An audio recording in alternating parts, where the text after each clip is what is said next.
Nature pure -17 cholesterol free rice bran oil. এতে রয়েছে এমন উপাদান যা আপনার হার্টকে রাখে সুস্থ। আপনার হৃদয় সত্যিকারের বন্ধু। নির্বাচনের প্রতিশ্রুতি মতোই বাস্তবে হতে চলেছে ডিপো সহ সরকারি বাস স্টেশন। মালদার মানিকচকবাসীর জন্য এই পদক্ষেপ গ্রহণ করেছে নবনির্বাচিত বিধায়ক গৌরচন্দ্র মণ্ডল। বাস ডিপো গড়ে তুলতে জমি পরিদর্শন করল বিধায়ক সহ ভূমি দপ্তর ও ব্লক প্রশাসনিক কর্তারা।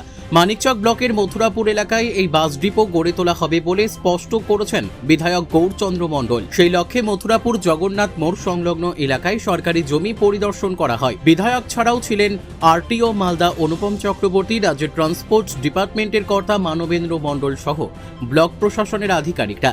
সমস্ত দিক ঠিক থাকলে আগত শারদ উৎসবের আগেই কাজ শুরু করে দেওয়া হবে, এমনই আশ্বাস বিধায়কের। জগন্নাথ মোড় এলাকায় যে জায়গাটি পরিদর্শন করা হয়েছে প্রায় 16 বিঘা রয়েছে, সেখানে এই বাস ডিপো গড়ে তোলার পরিকল্পনা রয়েছে বলে জানিয়েছেন বিধায়ক। পাশাপাশি বিধায়ক গৌরচন্দ্র মণ্ডল জানিয়েছেন, ভূতনির মানুষের সুবিধার্থে ভূতনি ব্রিজ সংলগ্ন এলাকা থেকে বাস পরিষেবা দেওয়া হবে।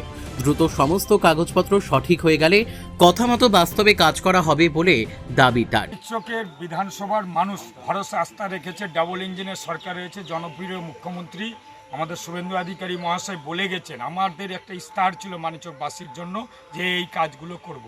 যেন ফায়ার ব্রিগেড হলো, পাওয়ার স্টেশন হলো, মানিকচকে ডিপো সমেত বাস স্ট্যান্ড, অর্থাৎ সেই রকমই জায়গা দেখে মানিকচক বিধানসভা মথুরাপুরে আজকে জায়গা পরিদর্শনে এসছে।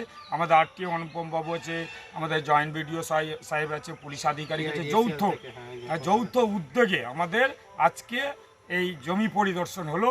এইখানে বাস স্ট্যান্ড হবে, বাস ডিপো হবে, পরবর্তীতে চার্জার স্টেশন হয়ে যাবে। বড় ধরনের একটা প্রকল্প আমরা অর্থাৎ চালু করছি। একমাত্র এই ডাবল ইঞ্জিনের সরকারের জনপ্রিয় মুখ্যমন্ত্রী আমাদের শুভেন্দু অধিকারী মহাশয়ের যে কাজগুলো একের পর এক আপনারা দেখতে পেয়েছেন। এবং আমি মানিকচক বিধানসভার বিধায়ক হিসেবে যা কথা দিয়েছি কথা মতো কাজ করছি আর কি। 2 মাসের সরকার আপনারা দেখতে পেয়েছেন, ইতিমধ্যে সমস্ত কাজগুলো গুছাবার দিকে আছে। দুটো জমি দেখা হলো, এদের জায়গা যেরকম আছে, একটা 4.5 বিঘা, একটা 12 বিঘার মতো আছে, 16 বিঘা আছে এটা, অর্থাৎ এটাতেই হবে। এবং বাকি যা সমস্যা আছে মিটে যাবে, যেহেতু 1 নম্বর খোঁজে আমাদের আড়াই সাহেব আছে এইখানে সোনিয়া মোড়ের কাছে, জগন্নাথ মোড়ের কাছে এই জায়গাটা পরিদর্শন করা হয়েছে। ইমিডিয়েটলি এদের এনওসি দেওয়া হবে, কাজ তারপরে পেপারস ওয়ার্ক আছে, পেপারস ওয়ার্কের পরেই যা হবে বা করা হবে। মুখ্যমন্ত্রী বলছেন কোথাও কোনো কাজ অর্থের জন্য আটকাবে না। আমরাও এইখানে ডিপিআর হয়ে গেলে যা যা আছে ওদের সিস্টেমে, ভেহিকেলসের সিস্টেমে যা যা করে পাঠাবে সমস্ত স্যাংশন। বাস ডিপো সরকারি বাসও থাকবে, যা যা সুযোগ সে পাওয়ার চার্জার স্টেশন থাকবে, যা যা সুবিধা। এবং এইখান থেকে মানুষ তার থেকে যা আপনারা জানেন যে ভূতনির মানুষ দুহাত তুলে আশীর্বাদ দিয়েছে আমাদের সরকারকে, অর্থাৎ তারও সুবিধা হবে এইখান থেকে যাওয়া আসা। এবং আমি আরেকটা পরিকল্পনা নিচ্ছি, আরটিও সাহেব আছে, ডব্লিউবিএসএল কি থেকে হ্যাঁ কেআইডিসিএল থেকে আছে, আমাদের ইঞ্জিনিয়ার সাহেবও আছে। ভূতনি থেকেও শঙ্করতলা মাথা থেকেও একটা বাস, স্টেট বাস এনবিএসটিসি চালু করার পরিকল্পনা ভাবছি আর কি। আজই করবো একটা বাস। আমাদের পরিবহন মন্ত্রীকে অলরেডি চিঠি করা হয়েছে, চাঁচল থেকে রতুয়া হয়ে মানিকচক হয়ে মালদার জন্য যায়। আপনারা জানেন যে ওই সরকারে সমস্ত বাসকে বেঁচে খেয়ে গেছে। অতএব চাঁচল থেকে যে মানিকচক রতুয়া হয়ে মানিকচক ভায়া হয়ে যে মালদায় এত বাস নেই।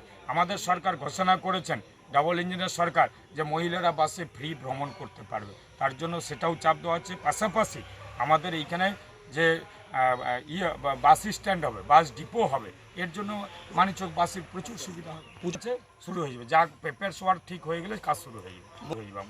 আমাদের সরকার, আমাদের মুখ্যমন্ত্রী শুভেন্দু অধিকারী মহাশয় বলেছেন, হকারদের উচ্ছেদের ব্যাপারে পূজা অবধি সময় দিয়েছে, আবার বসবেন, যেরকম নির্দেশ আসবে প্রশাসনিক তরফ থেকে সেই রকমই করা হবে। তবে রাস্তা সম্প্রসারণ হবে, এটা তো এনএইচের আন্ডারে চলে যাবে, আমরা সেই রকমই করবো চিঠি।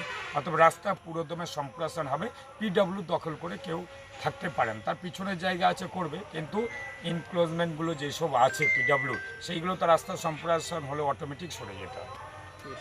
মালদা থেকে পরিতোষ সরকারের রিপোর্ট, কুলিক নিউজ।